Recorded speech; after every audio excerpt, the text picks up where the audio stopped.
On l'attendait au secours de l'image de la démocratie malienne en tant qu'acteur principal du mouvement démocratique malien, il est finalement au rendez-vous de la plus belle manière. Memou Intaga Tall n'est pas resté en marge de la vague de protestations déclenchée suite aux déclarations du PM Choguel Maïga que certains ont qualifié de révisionniste. Profitant de l'anniversaire de la première marche populaire contre le régime de Moussa Traoré, le président du CNI a jeté son manteau de M5-RFP pour enfiler celui de l'acteur du 26 mars que le porte-parole des tombeurs politiques Dibk vilipendait récemment à coups de négation de pans historiques entiers. Par-delà la dénonciation ouverte de la démarche de son compagnon du M5,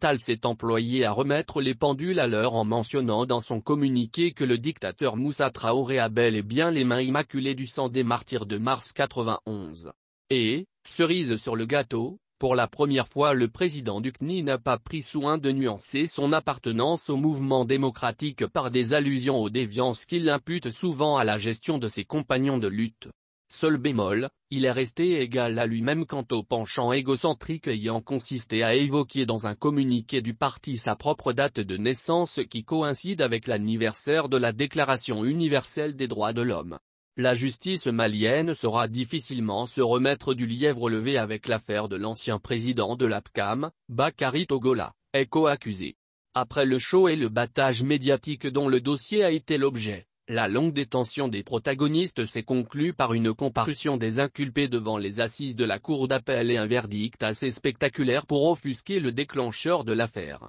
Le garde des Sceaux, il s'agit de lui, ne s'est point contenté de déclencher un pourvoi contre l'acquittement de Bakary Togola. Il s'est en outre fendu d'un autre communiqué instituant une enquête administrative sur les assesseurs avant de s'en remettre finalement à une inspection judiciaire. Le ministre met ainsi en cause la moralité de la décision d'acquittement dans un dossier qu'il avait personnellement porté du temps de son règne sur le tribunal de la Commune II et qualité procureur en charge du pôle économique et financier. Ce faisant, son opinion sur la justice rejoint manifestement la perception qu'en a le citoyen lambda auquel une simple allusion sur les dérives judiciaires au Mali ont souvent coûté des tracasseries carcérales. Or le ministre de la Justice, lui-même secrétaire général sortant d'un syndicat de magistrats, vient de jeter la flétrissure sur sa propre corporation sans la moindre réaction des deux syndicats habituellement très jaloux de la notoriété de leur corps.